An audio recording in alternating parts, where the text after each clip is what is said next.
Isso pode levar você para o próximo nível na sua jornada profissional, na sua forma de desenvolver.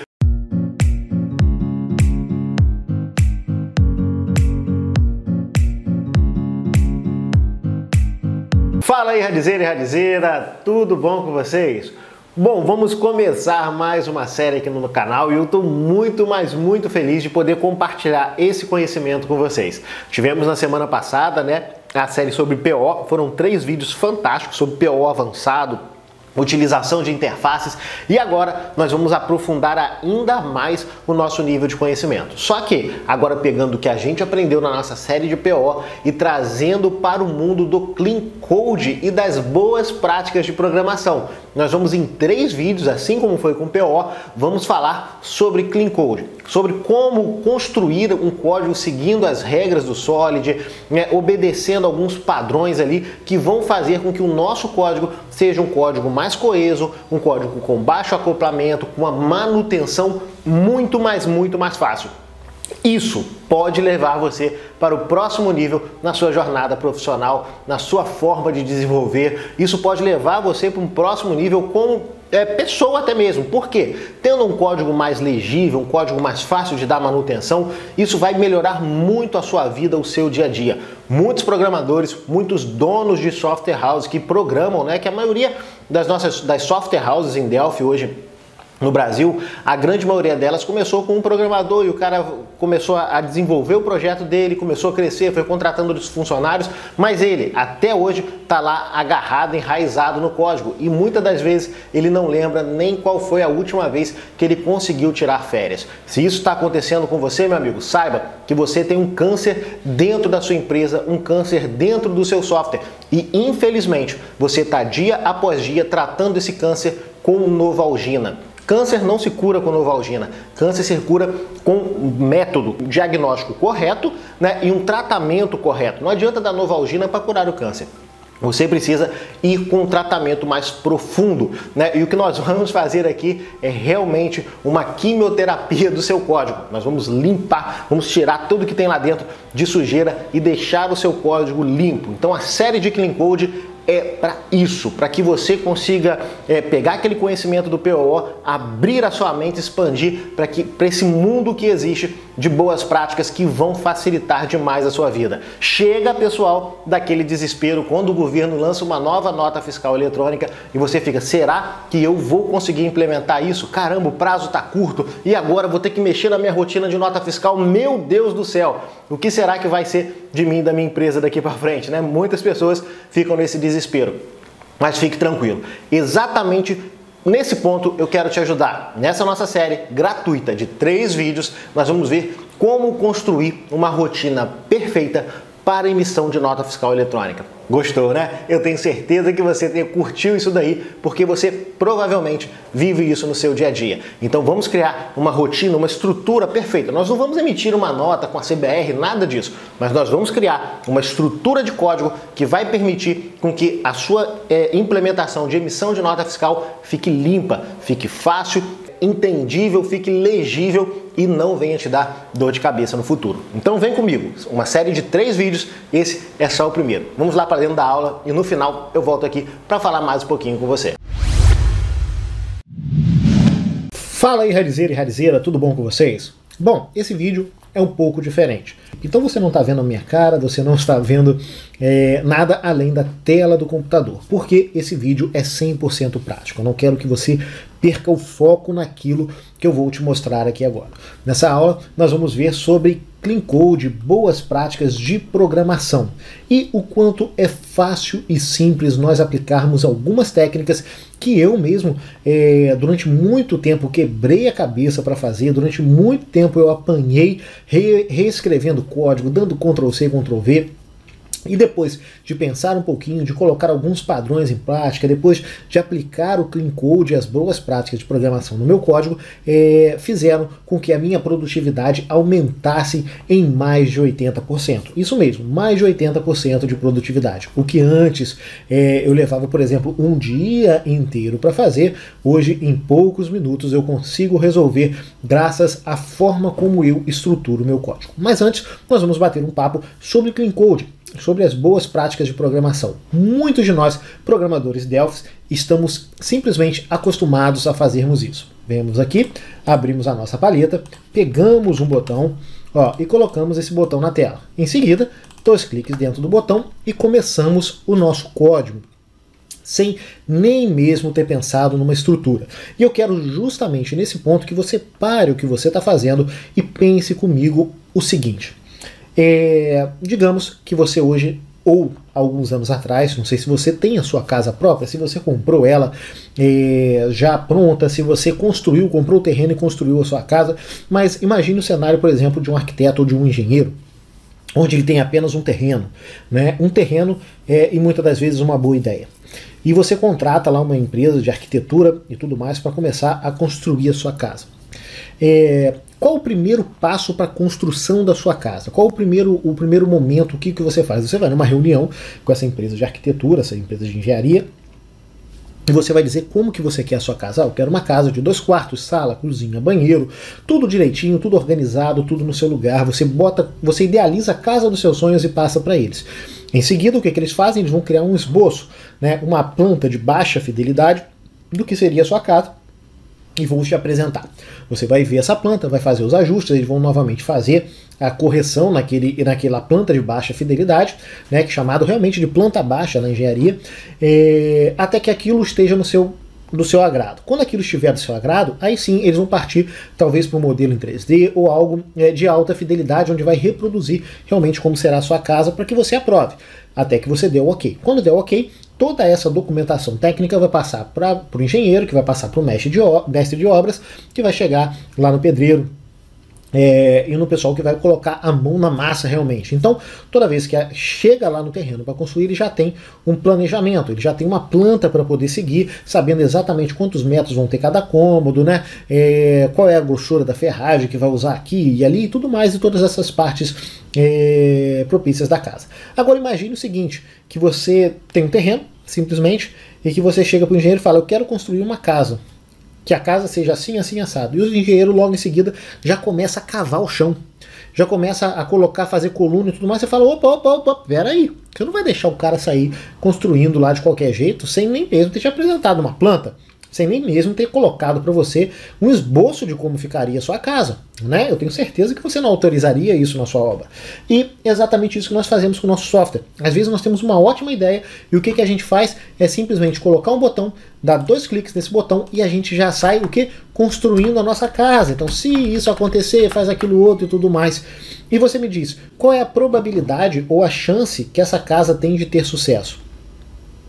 Muito pouca, né? Se você construir uma casa sem planta, uma casa sem um projeto, uma casa sem algo pensado, a chance dessa casa ou desabar, ou se ela não desabar, pelo menos ela não vai ficar do jeito que você idealizou, do jeito que você sonhou, porque não foram seguidos princípios básicos ali na construção dessa casa. A mesma coisa com o seu software, cara. Se você está botando o botão na tela e saindo escrevendo ali dentro, você está com certeza construindo um projeto que não vai atender as expectativas, que não vai entregar aquilo que ele precisa entregar. Por melhor que seja a sua ideia, por mais que você ache que você saiba fazer, você acha que um engenheiro não é capaz de construir uma casa sem a planta? Provavelmente ele pode até construir, mas como eu disse, a probabilidade dele não acertar naquilo que ele se propõe a fazer é muito grande. E você também está correndo esse risco toda vez que você coloca código dentro do botão. Toda vez que você começa a projetar, a desenvolver o seu software sem um planejamento. Toda vez que você começa a desenvolver, a colocar código na tela sem um planejamento, a chance de você errar é muito grande. E foi justamente seguindo esse princípio que eu comecei a projetar os meus softwares e seguir boas práticas em Clean Code. Eu já cheguei, em certos momentos dentro de empresas, a encontrar códigos, por exemplo, digamos que dentro desse botão tem uma ação de vender item, aonde nós tínhamos esse determinado estrutura assim, ó. Se, vamos botar assim, tipo do pagamento, um exemplo, tá, pessoal? For igual a dinheiro, ok? O cara começa aqui dentro a desenvolver o código dele. Bota um begin e por aqui vai. Então, se for dinheiro, aí ele vai. Se o valor pago for maior, que o valor total, tá, faça determinada coisa. Então aqui você tem um outro begin end, tá? Se não, ó, um else, e aí você tem o outro end, e por aí vai. Então você começa a fazer um código de forma estruturada, de forma sequencial, que vai te dar dor de cabeça. Aí você fala assim, ah, Túlio, mas não vai me dar. Por quê? Eu já cheguei a pegar códigos assim, que ia aqui dentro, aí quando chega aqui dentro ele faz o seguinte, ó, se não, se tipo pagamento foi igual a cartão, ó, de crédito, por exemplo, ó, de crédito, ele vai fazer isso, ok? Se não, se tipo pagamento, e aí vai. E por aí você já consegue imaginar como que ficaria a estrutura desse código. Na hora de dar uma manutenção nisso, é muito difícil, muito complicado. Nesse software em específico, a rotina de vender itens que eu peguei tinha mais de 3.300 linhas de código. Isso mesmo, mais de 3.300 linhas de código em apenas uma rotina de vender item. Dar uma manutenção ali era um perigo muito grande, porque qualquer alteraçãozinha, qualquer análise mal feita dentro daquela cadeia de ifs poderia resultar na quebra de uma regra de negócio que faria com que o cliente pagasse menos, ou que desse um erro em algum relatório, em alguma informação gravada errada, que seria um transtorno muito grande. Então existem formas e existem regras das boas práticas para que isso que a gente consiga fazer essa mesma estrutura, só que de uma forma mais organizada, de uma forma mais homogênea. E eu vou dar alguns exemplos para você aqui dentro. Um dos primeiros exemplos que eu sempre dou, que eu gosto de falar isso aqui, são sobre códigos aerodinâmicos. Então vai falar, Túlio, o que são códigos aerodinâmicos? Códigos aerodinâmicos são códigos, imagine comigo um carro de Fórmula 1, perfeito? O carro de Fórmula 1 ele tem uma asa traseira, e aquela asa traseira é responsável exatamente pela aerodinâmica do carro e pela a força exercida vamos dizer assim, pelo vento, né? Não seria pelo vento, eu não sou engenheiro automobilístico, mas mais ou menos aquela asa traseira é o que mantém o carro na pista. Ou não, né? Por exemplo, quando a asa está muito baixa, a força, a pressão do vento ali em cima do carro é menor, então esse carro ele consegue andar mais rápido, porém ele tem um pouco menos de instabilidade dependendo da situação. Conforme a asa traseira for maior, o carro ele tem mais estabilidade, porém ele anda mais devagar. Tá? Então, quando eu digo códigos aerodinâmicos, é o seguinte, imagine a margem aqui do Delphi como se fosse realmente o limite aqui do seu carro, né? Vamos dizer que daqui para cá começa a asa do seu carro. Quanto mais você afastar o seu código da margem, ou seja, toda vez que você identa, que você coloca um if, você tem que dar um tab para dentro para o seu código ficar organizado. Toda vez que o seu código vai se afastando da margem, o que acontece? Esse código, a asa traseira dele vai aumentando, ou seja, esse código vai ficando mais lento. E tudo vai ficar mais lento a nível de performance? Não, mas vai ficar mais lento para que você dê manutenção, para que você entenda o seu código, para que você passe esse código para frente. Na hora de você, por exemplo, treinar alguém para colocar esse camarada para dar manutenção nesse código, na hora que você contrata um novo profissional, é muito mais difícil ele entender o que está acontecendo ali dentro, porque tudo está dentro de um monolito, tudo está dentro de um único bloco, com vários if, com várias cadeias, e provavelmente ele só vai conseguir encontrar um bug ali dentro ou implementar uma nova solução se ele estiver debugando o código. E isso tem um custo de produtividade muito alto, que eu matei nos meus projetos. Esse custo de produtividade eu não tenho mais. Hoje, o que eu quero, eu sei onde está, como está, do jeito que tem que estar, do jeito que tem que fazer. Ok? Então, se o seu código está se afastando muito da margem, comece a ter cuidado, porque o seu código ele não é aerodinâmico. Ele está prejudicando a velocidade da sua manutenção e da sua implementação de novas features, de novas soluções para o seu software. Nós sabemos, por exemplo, que o governo a todo momento está implementando novas demandas regulatórias. O que são demandas regulatórias, Túlio? São aquelas demandas que nós somos obrigados a implementar dentro do nosso software. Sintegra, SPED, Nota Fiscal 4.0, Fundo de Combate à Pobreza, partilha do ICMS entre os estados, tudo isso daí são demandas regulatórias. Nós temos que ter isso dentro do nosso software para que os nossos clientes consigam trabalhar, né? E por aí vai, né? Você tem, por exemplo, no ramo de farmácia, você tem a Anvisa com várias requisições a nível de medicamentos controlados, para postos de combustível também, e por aí vai. São muitas demandas regulatórias que nós temos que ter dentro do software. Então, quanto mais Quanto menos aerodinâmico é o seu código, mais difícil vai ser você implementar essas mudanças, essas demandas regulatórias, ok? Então, Túlio, como que você costuma fazer para que seu código não fique assim, que seu código não seja um código aerodinâmico? Eu vou dar um exemplo para você aqui, por exemplo, de emissão de nota fiscal. Primeira coisa que eu faço, pessoal, é tentar separar o meu código ao máximo. Então, Túlio, mas eu vou ter... a primeira coisa que as pessoas pensam é o seguinte: Túlio, eu vou ter então várias units, vários .ps dentro do meu código. Cara, isso não é problema, contanto que isso traga mais organização do que confusão para você, então isso não é um problema. A primeira coisa que eu costumo fazer, pessoal, é separar aqui dentro do meu código aqui, aqui eu estou com o meu projetinho aqui, eu costumo separar aqui dentro, pessoal, por pastas. Então eu vou salvar esse projeto aqui para vocês verem o que acontece. Ó, vou salvar esse meu projeto aqui, vou botar aqui como Clean Code, tá? Nossa aula de Clean Code. A primeira coisa que eu costumo dar é nome aos meus projetos. Então, vamos dizer que esse daqui seja o meu projeto de nota fiscal. Vou chamar ele de eNota, tá? Vai ser o meu projeto, a gente sabe que é o nome nota eletrônica, né? Então, eu tenho o meu eNota, a minha unit, né, .pes, geralmente ela está exatamente dividida pelo nome do aplicativo logo de cara. Então, eu tenho eNota, ponto, que aí eu tenho a minha camada de responsabilidade. O que é isso? Dentro do padrão MVC. Não é o tema da aula de hoje, o padrão MVC, mas eu já vou dar uma dica para você como organizar o seu código. A gente sabe que no MVC nós temos a divisão entre Model, View e Controller, né? Model é onde está a sua regra de negócio e comunicação com o banco de dados. O Controller é o camarada que faz o meio de campo, responsável por gerenciar a comunicação entre a View e o Model. E o que é a View são seus formulários, tudo aquilo que o usuário interage com o seu software.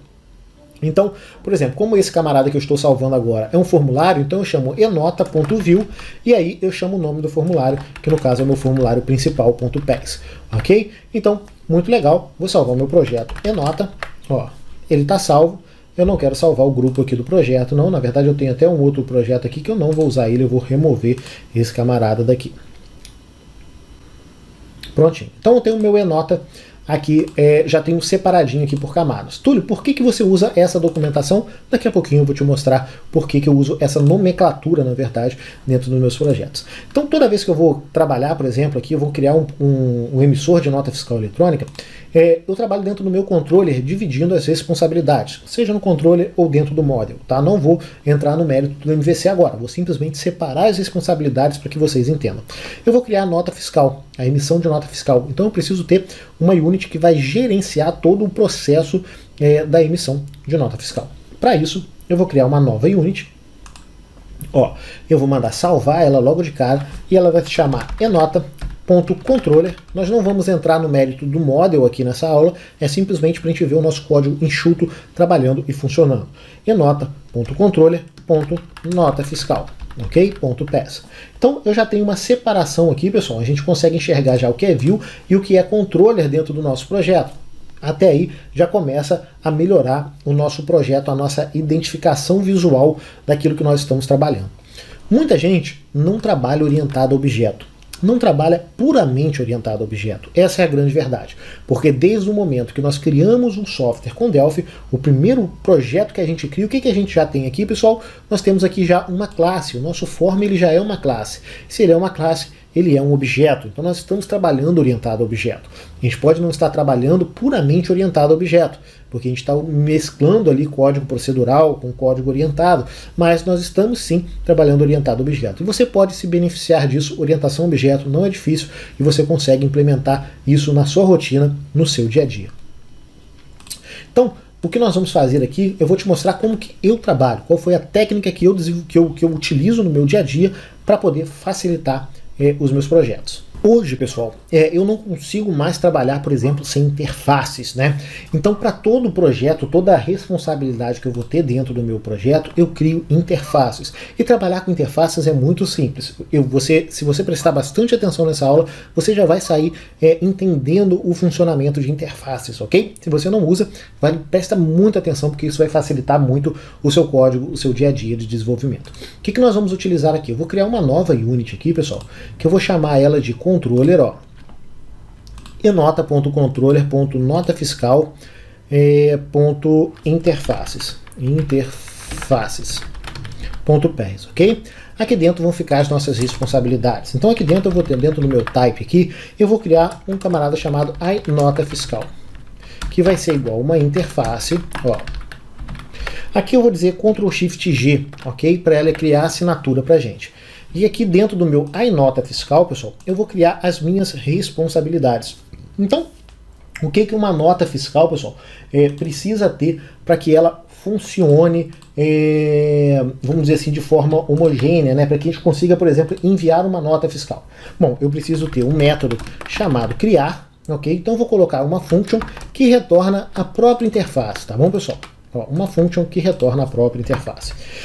Eu vou ter também um método chamado, por exemplo, validar a nota. Então eu vou ter meu function validar a nota, ó, do tipo iNota fiscal. Vou ter uma outra function aqui, por exemplo, enviar a nota, ok? São os métodos normais aqui que a gente utiliza, tá? Ó, que vai ser do tipo iNota fiscal. Vou ter uma outra function aqui chamada, por exemplo, gravar a nota no banco, né? Então a gente vai ter que gravar a nossa nota, iNota fiscal. Ó, todas elas retornam a própria interface. Isso é uma estratégia que eu uso de programação funcional que facilita muito o meu dia a dia. Mas preste bastante atenção nessa aula que você vai, no final da aula, conseguir entender exatamente como funciona esse método, que é uma junção de padrão de projeto com clean code, porque aqui nós vamos criar o famoso princípio da responsabilidade única para que a gente possa reutilizar os nossos códigos de forma muito fácil e muito simples, ok? Então vamos lá. Nós vamos ter um método, por exemplo, para enviar e-mail. Olha só, nós temos aqui o e-mail, ó, iNota fiscal, ok? E vamos ter uma função, ó, uma function chamada enviar nota Cefaz. Então, quando o cara terminar de fazer tudo, ele vai enviar a nota para o Cefaz, ok?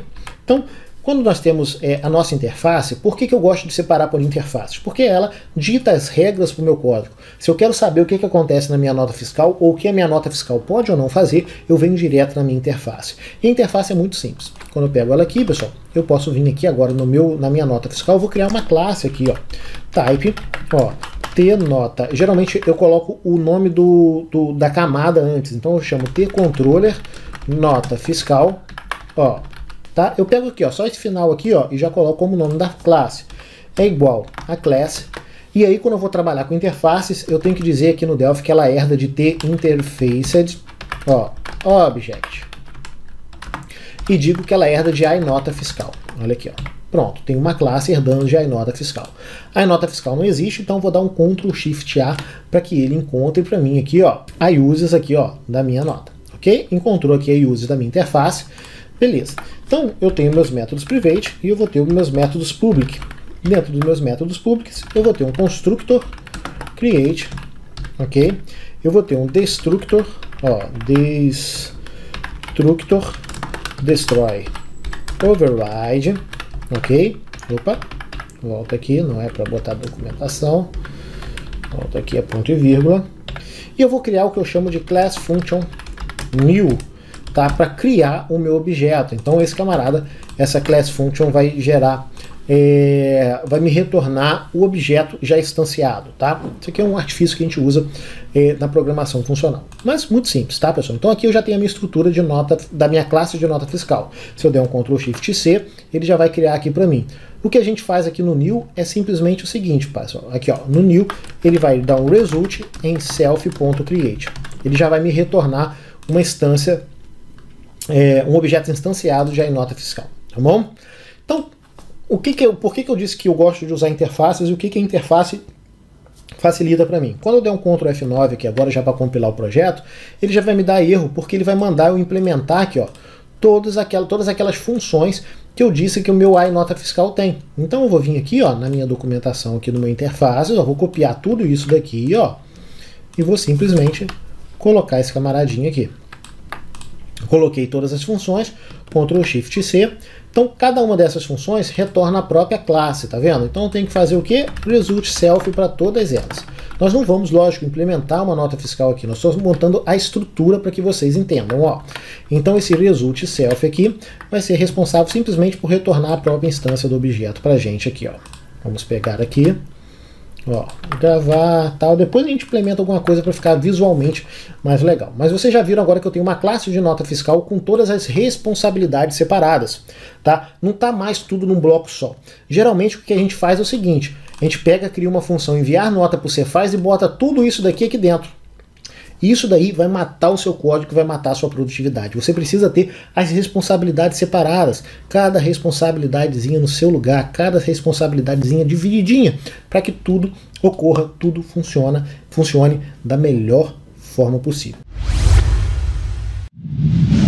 E aí, Radizeiro, curtiu o vídeo de hoje? Eu tenho certeza que sim, mas esse foi só a pontinha do iceberg, vem muita coisa por aí. Na nossa série de PO eu falei sobre isso com vocês, né? Que aquilo dali é só a pontinha do iceberg, que tem muito conhecimento pra gente compartilhar com vocês aqui no YouTube e nós vamos aprofundando cada vez mais. Essa aula que você viu, ela faz parte do meu treinamento de certificação especialista em Clean Code e boas práticas de programação. Um treinamento que pode te levar para o próximo nível. Mas não se desespere, eu quero que você acompanhe essa série até o final e enxergue, você consiga visualizar os benefícios que a programação orientada a objeto, com as boas práticas, com o MVC, com tudo mais, pode trazer para o seu código. Infelizmente, muita gente acha que isso é uma besteira e vão continuar com as suas listas de chamados gigantes, passando anos e anos sem tirar férias, noites e noites, muitas das vezes, sem dormir, desesperados, toda vez que o governo lançar uma nova versão da nota fiscal eletrônica.